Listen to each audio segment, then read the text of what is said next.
ఒంటె ఎక్కాలని ఎవరికన్నా ఉండదా అండి? అంటే గుర్రం మీద స్వారీ చేసినట్టు కూడా ఒంటి మీద ఎక్కి చేయాలని ఒకసారి ఉంటే ఆలోచించుకోండి. ఎందుకమ్మా, నేను చాలా సార్లు ఎక్కా, సవారీ కూడా చేసా, భలే ఉండుద్ది తెలుసా.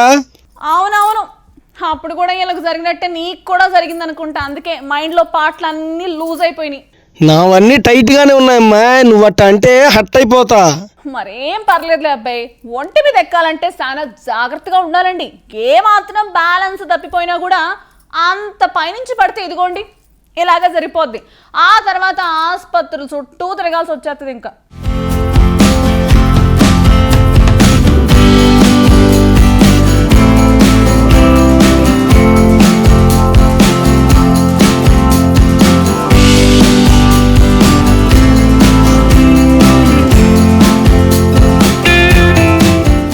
ఒంటె అంటే ఎడారి ఓడతో సమానం, అలానే పిలుస్తారు కూడా. అవి చాలా నెమ్మదిగా ప్రశాంతంగా కనిపిస్తాయి. పెద్ద పెద్ద బరువులు మోసుకుంటూ ఎడారిలో చాలా స్పీడుగా పరుగులు తీస్తాయి. మరి అలాంటి ఒంటెకు కోపం వస్తే ఏమవుతుంది? అచ్చంగా ఈ వీడియోలో కనిపించినట్టే అవుతుంది. ఈ వీడియో ఇప్పుడు సోషల్ మీడియాలో అటు నుంచి ఇటు, ఇటు నుంచి అటు తిరిగేస్తుంది. నిజానికి ఒంటెలు చాలా సాఫ్ట్గా ప్రవర్తిస్తాయి. పెద్ద పెద్ద బరువులు చాలా ఈజీగా మోసేస్తాయి. ఎడారి ప్రాంతాల్లో ప్రయాణాలు చేయాలంటే ఒంటెలే దిక్కు.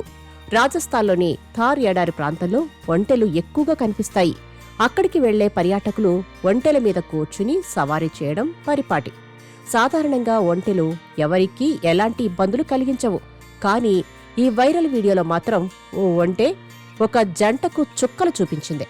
ఓ ఎక్స్ యూజర్ అప్లోడ్ చేసిన వీడియోను జనాలు విపరీతంగా చూసేస్తున్నారు. ప్రస్తుతం రాజస్థాన్లో పుష్కర్ మేళ జరుగుతోంది. ఈ ఉత్సవాన్ని చూసేందుకు చాలా మంది టూరిస్టులు అక్కడికి వెళ్తున్నారు. అలా వెళ్లిన ఒక జంట ఒంటెపైకి ఎక్కి కూర్చుంది. ఆ ఒంటె పైకి లేచినప్పుడు బ్యాలెన్స్ మిస్ అయింది. దీంతో అంత ఎత్తైన ఒంటెపై నుంచి ఆ జంట దభీమని కింద పడిపోయింది. ఈ ఘటనలో ఆ మహిళ వెన్నుముకకు గాయమైందంటున్నారు. ఆమె చాలాసేపటి వరకు పైకి లేవలేకపోయింది. ఈ వీడియో సోషల్ మీడియాలో వైరల్ అయింది. లక్షల మంది చూసి కామెంట్లు చేస్తున్నారు. ఒంటిపై నుంచి పడిపోవడం అంటే ఒక అంతస్తు భవనంపై నుంచి కింద పడిపోవడం లాంటిదేనని ఒకరు కామెంట్ చేశారు. ఒంటెల సవారీ అంటే విలాసం కాదని మరొకరు. ఒంటెల సవారీకి వెళ్లేవారు కూడా హెల్మెట్తో పాటు ప్రత్యేక పరికరాలు ధరిస్తే మంచిదని ఇంకొకరు కామెంట్ చేశారు.